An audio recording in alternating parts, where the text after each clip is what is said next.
আজকে নভেম্বর মাসের 13 তারিখ ঠিক 10 মিনিট আগে আমি একটা নিউজ পাইছি যে জাহাঙ্গীরনগর ভার্সিটি ভর্তি পরীক্ষার ডেটটা কবে 2025 সালে। চলো এই ডেটটা তোমাদের সাথে ডিসক্লোজ করা যাক। আমরা যেমন এখানে ডেট নিয়ে কথা বলবো, পাশাপাশি আমরা কিছু পরিমাণ পরিবর্তনের কথা বলবো এবং তুমি কি কি পড়লে যাবিতে তুমি প্রিপারেশনটা আগায় রাখতে পারবে এটা নিয়ে একটু কথা বলবো, ঠিক আছে? ওকে চলো, একদম টাটকা নিউজ যেটা, জাহাঙ্গীরনগর ভার্সিটির ভর্তি পরীক্ষা কখন হবে? ফেব্রুয়ারিতে হওয়ার সম্ভাবনা সবচেয়ে বেশি, ঢাকা ভার্সিটির পরপরই। এটা হলো আপডেট। আপডেটের সোর্স কি? সোর্স ছাড়া কথা বলতেছি না, রেজিস্ট্রার বিল্ডিং জাহাঙ্গীরনগর ভার্সিটি থেকে এই খবরটা প্রকাশিত হয়েছে। তার মানে আমরা বুঝতেছি ঢাবি পরীক্ষা যদি জানুয়ারি মাসের 22 থেকে 25-এর মধ্যে হয়ে যায়, ঠিক তারপর গতবার কি হয়েছিল? গতবার কিন্তু ঢাবির 3 থেকে 4 সরি জাবির 3 থেকে 4 দিন আগে, আরে ভুল বলতেছি, সরি, ঢাবির 3 থেকে 4 দিন আগে জাবি এক্সাম হয়েছিল, গতবারের কথা বলতেছি, বুঝছো? তো এবার পরে হচ্ছে, তার মানে বলতে পারো ঢাবি আর জাবির এক্সাম মোটামুটি 10 থেকে 15 দিন গ্যাপ পেতে পারো। এখন ভাইয়া আসলে আমরা কবে হবে এটা কিভাবে জানবো? আমি আপডেট পাওয়া মাত্র তোমাকে জানাই দিব। আমি তোমাকে বললাম না যে কখন হবে, অ্যাকচুয়ালি পারফেক্ট আপডেটটা কি। সো আরো সুপার আপডেট যখন পাবো আমি তোমাকে জানাই দিব। তোমার জাস্ট চ্যানেলটা ফলো করে রাখলে হবে বা সাবস্ক্রাইব করে রাখলেই হবে। ওকে, তাহলে আমার মানে নরমালি ধারণা থেকে যেটা বলতেছি আর কি, শিফট পদ্ধতি না রাখার ব্যাপারে আলোচনা হয়েছে। তোমরা জানো জাবির ভিসি কিন্তু পরিবর্তন হয়েছে, তাই না? আন্দোলনের সময় তিনি ছাত্রদের পক্ষে কতটুকু ছিলেন আমি এই সম্পর্কে যৌক্তিক জানি না, তাই কথা বলতে চাচ্ছি না। সো শিফট পদ্ধতি রাখার জন্য জাবিতে কিন্তু প্রচুর শিফট বৈষম্য হয়। মানে একটা শিফটে প্রচুর হার্ড কোশ্চিন আর একটা শিফটে সহজ কোশ্চিন। দেখা যায় যে 120টা সিটের মধ্যে সাপোজ একটা শিফট থেকে বাচ্চা হলে 110টা, বাকি 10 জন বাচ্চা অন্য শিফট থেকে। ব্যাপারটা এরকম হয়েছে, তো এটা কিন্তু আমাদের মোটেও হওয়া উচিত না। তাহলে চলো, রেজিস্টার বিল্ডিং থেকে তো আমরা এই আপডেটটা পাইলাম জাহাঙ্গীরনগর ভার্সিটির ব্যাপারে।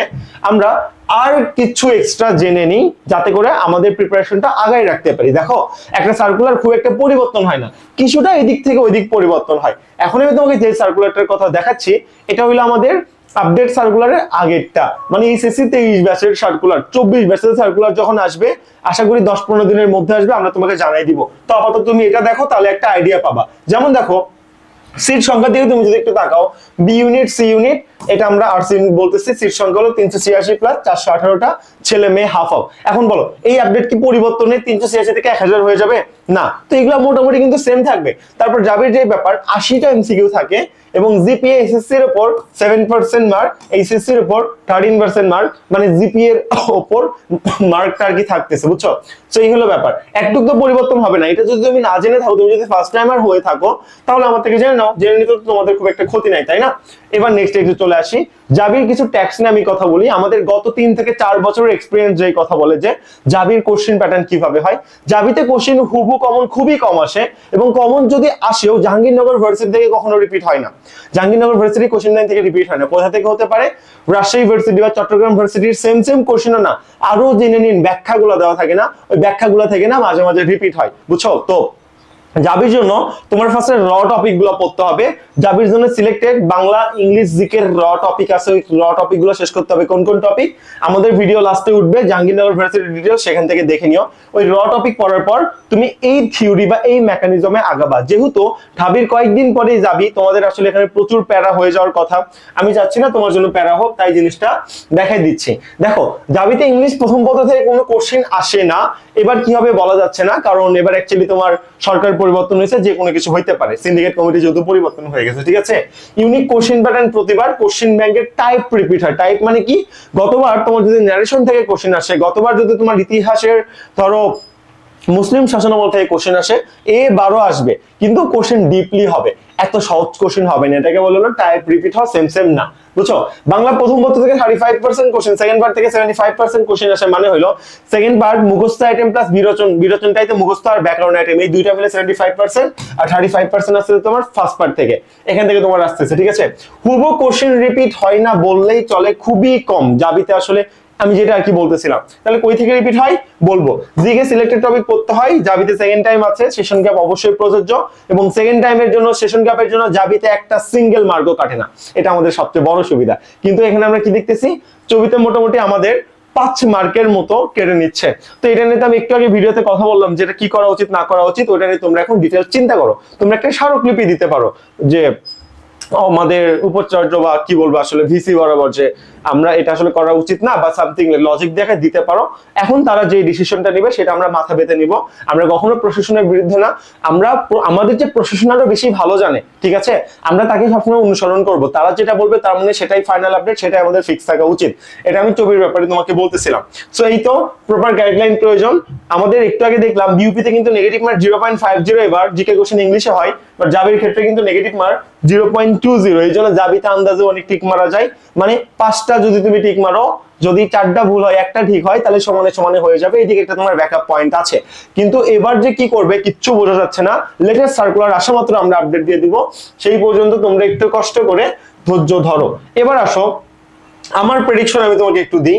এটা কিন্তু আমি 23-এর সার্কুলার থেকে কথা বলতেছি, 24-এর যে ব্যাপারটা এটা আমি শুরুতেই ডিসক্লোজ করে দিয়েছি তোমাকে যে ফেব্রুয়ারি শুরুর দিকে বা জানুয়ারির লাস্টের দিকে হওয়ার সম্ভাবনা বেশি, মানে ঢাবির পরপর নিবে, এটা একটা ভেতর থেকে আপডেট আসছে, ঠিক আছে, আমি তোমাকে সোর্স সহ জিনিসটা দেখাই দিছি।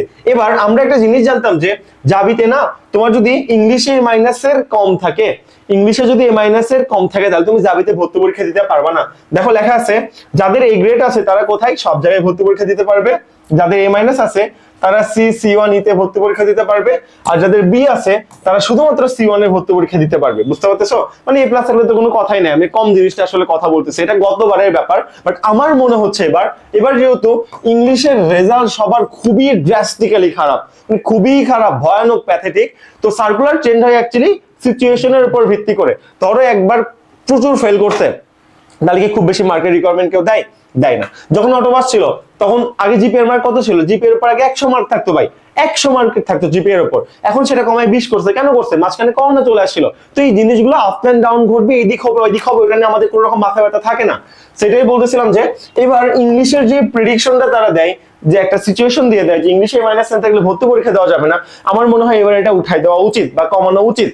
ওকে, এটা কমানো যেতে পারে, আমার প্রেডিকশন এটা আর কি বলতেছে। ওকে, তোমাকে বলে দিছি। এখন জাবির ইংলিশ যেহেতু অনেক বেশি হার্ড, খুবই এটা সত্য কথা, এটা সবাই আসলে জানে। তুমি যা করতে পারো, এই চ্যানেলটা সাবস্ক্রাইব করে আমাকে হোয়াটসঅ্যাপে একটা নক দাও, আমি তোমাকে 10টা গিফট ক্লাস দিব। এই 10টা গিফট ক্লাস তুমি যদি করো, আলহামদুলিল্লাহ তোমার ইংলিশের বেসিকটা কভার হয়ে যাবে।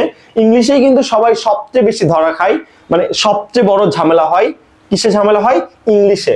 যারা ইউনিট টেন্স করতেছো বা আর্টসে পড়াশোনা করতে চাও, ইংলিশ তাদের সবচেয়ে ভয়ানক ব্যাপার, মানে ভয় ব্যাপার। এটা আমার দীর্ঘ 4 বছর এক্সপিরিয়েন্স বলেছো।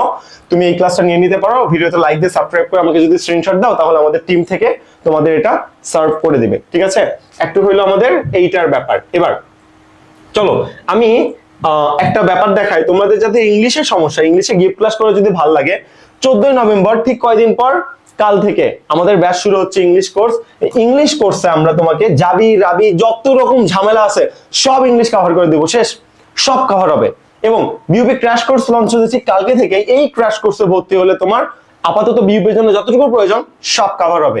এবং ইংলিশ কোর্স বা ক্র্যাশ কোর্স যে কোনো একটাতে ভর্তি হলে বিউপি এক্সাম ব্যাচ সম্পূর্ণ ফ্রি, 890 টাকার ব্যাচ সম্পূর্ণ ফ্রি, ঠিক আছে? এবং তোমরা যদি শুধু এক্সাম ব্যাচে ভর্তি হতে চাও, প্রথম 50 জনের জন্য 500 টাকা ডিসকাউন্টে 390 টাকা থাকবে। বিস্তারিত ডেসক্রিপশন বক্সে দেওয়া আছে, সেখান থেকে চেক করে তুমি দেখে নিতে পারো বা ভর্তি হয়ে নিতে পারো। আর যদি ঝামেলা এড়াইতে চাও ভাই, একটা কাজ করো, আমি তোমাকে সহজ একটা বুদ্ধি শিখাই দিই। এই যে নাম্বার, এই নাম্বারে বিউপি এক্সাম ব্যাচের জন্য 390 টাকা, জাবির জন্য সরি শুধু ইংলিশের জন্য 1190, আর বিউপি ক্র্যাশ কোর্স মানে এক্সাম ব্যাচ ফ্রি স্টক যেটা আর কি 1390 টাকা ক্যাশ ইন বা সেন্ড মানি করে এটা নক দেওয়া হয়, আমি তোমাকে অ্যাড করে দিচ্ছি, শেষ কাহিনী শেষ। এত ভেজাল নিতে পারবো না। এখন পর্যন্ত একটা ক্লাসও হয়নি, একটা এক্সামও হয়নি। এক্সাম ব্যাচের রুটিন দেখার জন্য বা রুটিন পাওয়ার জন্য আমাকে একটু নক দাও। অবশ্যই 27টা মডেল টেস্ট, প্রতিটা মডেল টেস্ট 100 মার্কের, ক্লাস গুগল মিটে হবে, এটা কোনো মাফ নাই। নেগেটিভ মার্ক 0.50 থাকবে, জিকে কোশ্চেন ইংলিশে করা হবে। এই 4টা সত্য, ঠিক আছে? 20-30 মার্কের কোনো মডেল টেস্ট না। পেমেন্টও ন্যূনতম, একদম ন্যূনতম। আমি বেশি দিতে পারতাম, 1000 দিতে পারতাম, বাট আমরা জিনিসটা দেইনি, ঠিক আছে? এবার আসলে foundation course, second time first time foundation course সম্পর্কে কিছু বলবো না, 15টা ক্লাস হয়েছে। রেকর্ড ক্লাস যদি করার ইচ্ছা থাকে তাহলে এই কোর্সে অ্যাড হইতে পারো, ডেসক্রিপশন বক্সে লিংক দেওয়া আছে। নতুন আর কোনো ফাউন্ডেশন কোর্স আসবে না, এই কোর্সে ভর্তি হলে নতুন জাবির কোর্সে ফ্রি অ্যাক্সেস পাবা। বুঝতে পারছো শর্টকাট কথা? এই কি সুবিধাটা, তুমি প্রিপারেশনটা এগিয়ে রাখলা, তুমি পিছিয়ে পড়লা না, ওটাতে তো ফ্রি অ্যাক্সেস পাচ্ছই, সেম পেমেন্টই থাকতেছে। অলরেডি এই জিনিসটা গিফট আকারে পাচ্ছ, বোনাস বা সারপ্লাস আকারে পাচ্ছ, যেটা তোমার জন্য গুরুত্বপূর্ণ, কারণ 1 সেকেন্ড সময় তুমি এখন নষ্ট করতে পারবা না। মেন্টর প্যানেল, জাবির জন্য প্রিপারেশন নিবা বাবা, জাবির টপার 17তম আছে। ঢাবির জন্য প্রিপারেশন নিবা, টপার আছে। রাবি নিবা, রাবি আইবিএ থেকে 27তম আছে, এটা আমাদের স্টুডেন্ট ছিল ব্যাচের। আর আমরা তো ফুল উইলার নেটটেক প্ল্যাটফর্ম টিম তোমাদের সাথে আছি। ইনশাআল্লাহ জাবির যে টোটাল আপডেট ছিল আমি আপডেটটা তোমাকে আসলে জানাই দিলাম, বিস্তারিত আরো সবকিছু জানতে পারবা। আর একটা প্ল্যাটফর্ম আমাদের উইল অ্যান্ড অ্যাডমিশন কেয়ার, ভাইয়ের জন্য দোয়া রাখিও, ভাইয়া যেন সুস্থ থাকে। আমি আসলে ঘুমাইনি 2 দিন ধরে, একদিন ঘুমাইনি, পরীক্ষা দিয়ে আসার পর থেকে কাজ করতেছি। এটা আমার পার্সোনাল হোয়াটসঅ্যাপ নাম্বার, হোয়াটসঅ্যাপে নক দিয়ে রুটিনটা দেখে নিতে পারো, গিফট ক্লাস নিতে পারো, অথবা পেইড ব্যাচে ভর্তি হতে পারো। ইটস টোটালি আপস টু ইউ। আমাদের দ্রুত ওয়েবসাইট চলে আসবে, ওয়েবসাইট চলে আসলে তখন ওয়েবসাইট থেকে তোমরা কোর্স পারচেজ করতে পারো। It's something like that. তাহলে টোটাল ব্যাপারটা কি দাঁড়াইলো, এই মাসের মধ্যে আমরা জানতে পারবো যে জাবি ভর্তি পরীক্ষা এক্স্যাক্টলি কত তারিখ হবে, কোন ইউনিটের, এবং এই শিফট পদ্ধতি থাকবে নাকি থাকবে না। ওকে, 1 নাম্বার। নাম্বার 2, আমরা জানতে পারলাম যে মোটামুটি ঢাবির পরপরই এক্সামটা নেওয়ার তারা প্ল্যান করতেছে। আমার কথা না, রেজিস্ট্রার বিল্ডিং থেকে এই আপডেটটা আসা, তাই তোমাদেরকে জানাই দেওয়া হলো। আসসালামু আলাইকুম, আবির মাহমুদ ছিলাম, টাটা। দেখা হবে পরবর্তী কোনো ভিডিওতে। আসসালামু আলাইকুম।